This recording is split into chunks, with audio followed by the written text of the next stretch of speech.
Hi, hello. I hope you're doing well this day before New Year's, before the new year starts. Sort of taking stock, perhaps, looking back, looking forward. I do that. I can't help myself.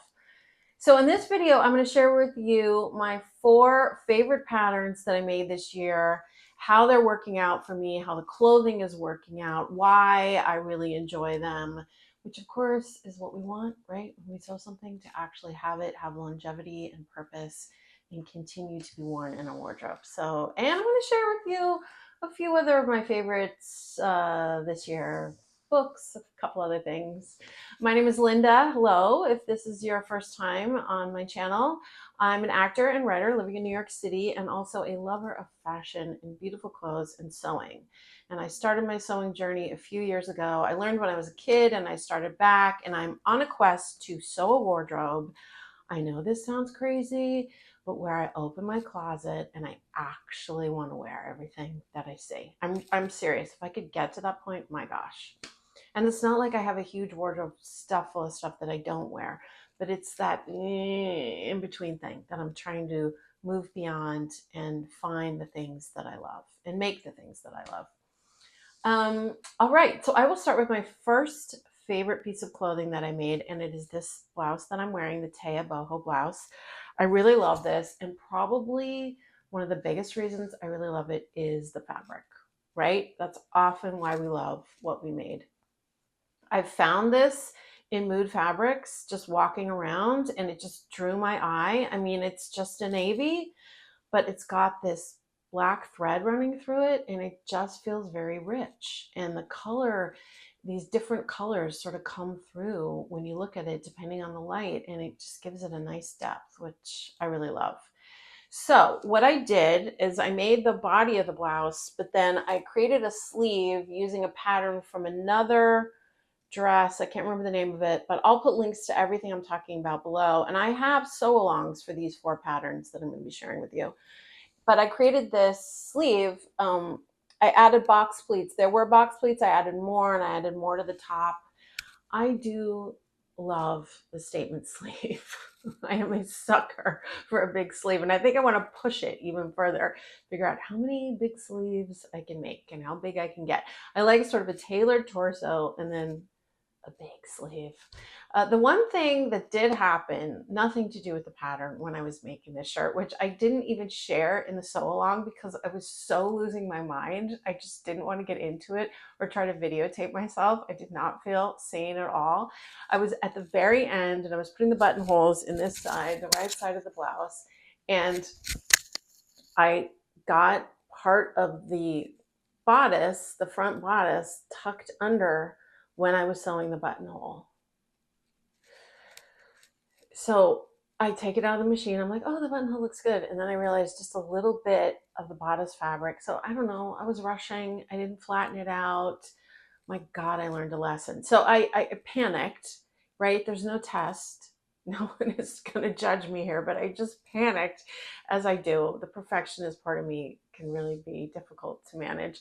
And I started to try to pick out the buttonhole, but you can't pick out a buttonhole and have it look. I mean, it was leaving a hole in the fabric.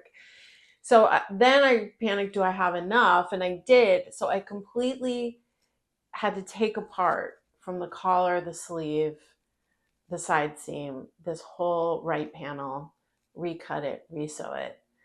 And it all turned out fine. But my God, it was a thing. And I think I learned hopefully to never ever rush buttonholes again. There we go. The next pattern I want to talk about is the Mitchell trousers pattern. Are the Mitchell trousers? No, is the Mitchell trousers? I don't know. It sounds funny. I made it for the second time this past summer out of black linen. I never had a black linen pair of pants in my life, I don't think. And my gosh, that's useful and easy and flowy. And I loved wearing them all summer. And I've also made the pattern out of a mid-weight gray cotton, which I've gotten a ton of use out of. There's nothing, this pattern is straightforward. I mean, it was my first pair, the gray pants was the first pair of pants I've ever made. And I was pretty pleased that it worked out. And I was, a little stressed about that. The tricky part of this pattern is the pleats in the front and the pockets, they all kind of come together at the same time, and getting those even and precise takes some time. And the linen was harder than the cotton. Obviously, it moves around a little more, but otherwise, it's a great pattern, and I would definitely make it again. The other pattern I want to share with you is the rosy shirt. This was an experiment. I think I saw somewhere on Instagram a man's shirt that was one color on one side, one color on the other. And I thought, oh, that's kind of kitschy and cool. I wonder if I could do that. And I had leftover black linen from the pants.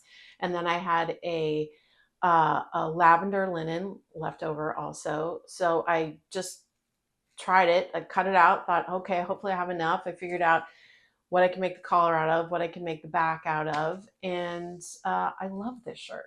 It is kitschy and cool, very relaxed. It moved into fall really nicely. It's, it's emotional. It's so emotional, the clothes that we are drawn to. I open up my closet, I see it, and I just want to pull it out and put it on. And that's the, ephemeral, difficult thing to explain, but it's the matching up of our insides to our outsides, which is something that I think about a lot. The fourth pattern I want to share with you is the barrel dress, which I just made. I am so, so happy about this dress. I would definitely make this again. I've worn it a few times now since I made it. It's only been about a month. And it just, again, I put it on. I'm like, oh, I feel like me. And I feel comfortable. And I feel like I can walk out into the world and be at ease. It's fitted from the waist below, so it's not a slouch around, hang out kind of dress as much as that is kind of what I wanted, was a day dress that was really easy. And that's not exactly what this is, because the fit is a little snugger, but I love it's so flattering. I love the way it looks. So that's going to be a separate project to continue to find the sort of ultimate day dress, because I do love wearing dresses, and especially I don't have many for the winter or the fall. So yeah, that's another story. But this dress has been just wonderful to have. And I would not say there's anything complicated or tricky about this pattern. It's actually pretty easy. You've got, the two sides to the top front bodice, one back bodice. You're making some pleats and then just kind of putting it all together. The hardest part is probably the dang buttonholes and doing a good job all the way down. They're a little bit my nemesis, obviously. So the other thing I want to share with you are a couple of books that I read this year. New, not published this year, but new to me this year. Because I just want to share. I want to put them out into the world. They're such amazing books, and I got so much out of them. I wouldn't say I'm a big reader, but I'm a regular reader. I always have a couple of books going, usually fiction, nonfiction. My favorite genre is probably historical fiction. And the first book I want to tell you about is called North Woods by Daniel Mason. It is a gorgeous book.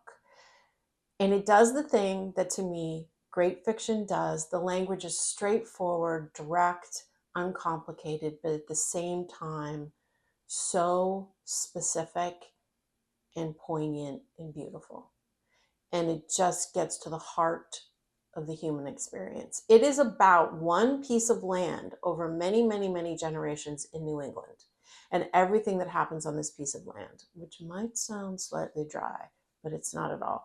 The various characters that end up living there in this one particular house that's built, and everything that happens. And I believe, I'm looking at my notes, it was a New York Times top 10.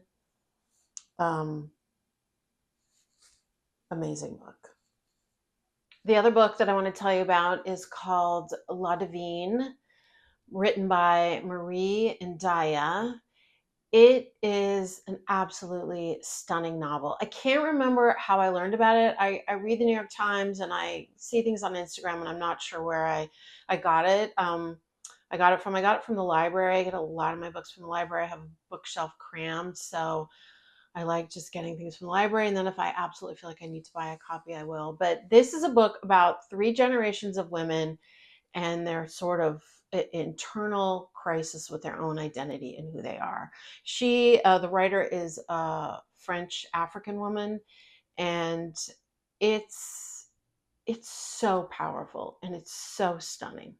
It deals with trauma and these women trying to move through that and understand it and get on the other side of that. In my own writing, I write a lot about identity and trauma and power and how we feel our power and where our power comes from, how we lose our power, how we try to find it again. All those things are really, really important to me. And this novel just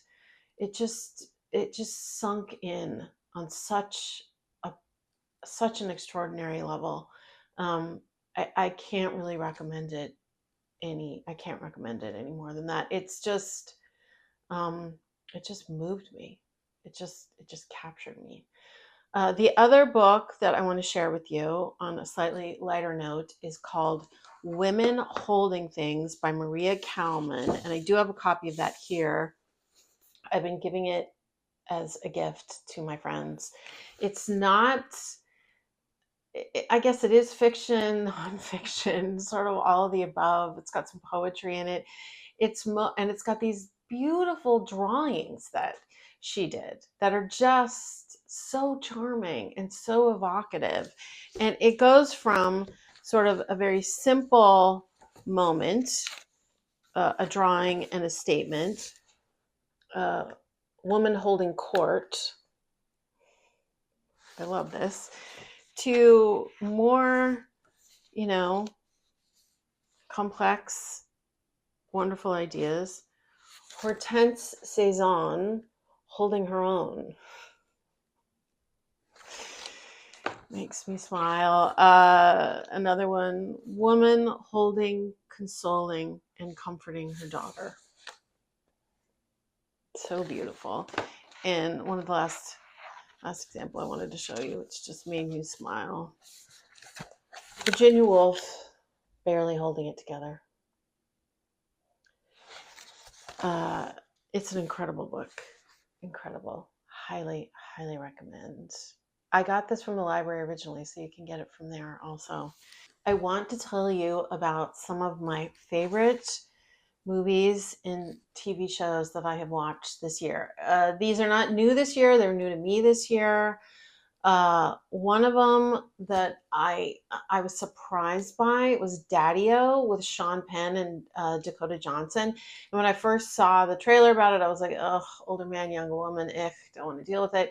It's actually really surprising and really interesting, and it doesn't go where you think it's going to go. And it all takes place in a cab. And it's a female writer director, and it's really good. And Sean Penn, he's an extraordinary actor, in my opinion. He's captivating. The other one is She Came to Me. I think this came out last year by writer-director Rebecca Miller. She is one of my favorite filmmakers. She happens to be Arthur Miller's daughter, married to Daniel Day-Lewis, but her films are so idiosyncratic and so much about women and our journeys. The Private Lives of Pippa Lee, which is 10 years or more old now, is just, with Robin Wright and Keanu Reeves, is just one of my favorite movies too. But this is She Came to Me with Marissa Tomei playing a tugboat captain. Yes. And Peter Dinklage and, oh God, my brain, I'm losing. Anne Hathaway playing a nut job. It's just great. It's a great movie. And the other one I wanted to tell you about that I saw this year was What Happens Later, written and directed by Meg Ryan, with her and David Duchovny. I think it's based on a play because it all takes place in an airport. And they're obviously a well into middle-aged couple who were together when they were younger, and sort of when they run into each other again and rehashing that relationship and rehashing their lives and what went wrong. And it's a beautiful little film. I watch TV, pretty much, did I say this already? I watch TV pretty much every evening to kind of chill out and relax. I'm always got something going. And the Diplomat series with Kerry Russell is so, so good. If you haven't seen it, please check it out. Okay, so those are my thoughts about art and sewing for 2024. Moving into 2025, what are we going to do with our lives? I don't know. But I can tell you, I just started this book, How to Be Old by Lynn Slater. I don't know if you know about her. She has a fascinating Instagram account. That's how I found her, The Accidental Icon. And she was a professor and social worker for most of her career. And then in her 60s, she became very famous for her wardrobe and for fashion. She is really into vintage clothing and restyling vintage clothing and recycling vintage. And yeah, she's she's really interesting person. I just started it, so I can't say that much about it other than it's pulled me in, but I wanted to share with you one of the first things that was in the introduction. Clothes have always helped me tell tell stories about myself, who I am, who I wish to become. Right. 'Tis true. So, for sewing projects going into 2025, wow.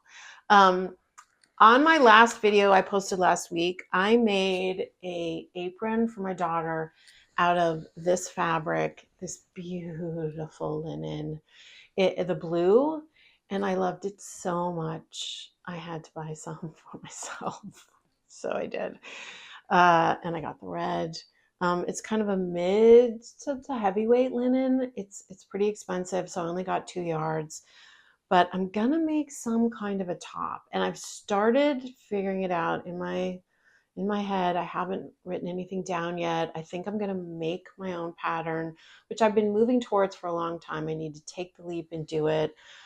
So I'll be working on that and definitely sharing it with you. The other sewing project that I'd really like to do in 2025 is a fully tailored and lined blazer. I started to work on something this past year and it really fell apart. The pattern wasn't working for me. So I think I found another pattern and I'm gonna start by doing it in muslin and take my time. Patience. How about that for 2025? How about taking our time, reflecting, breathing fully? Those are all good things that I want to do in 2025.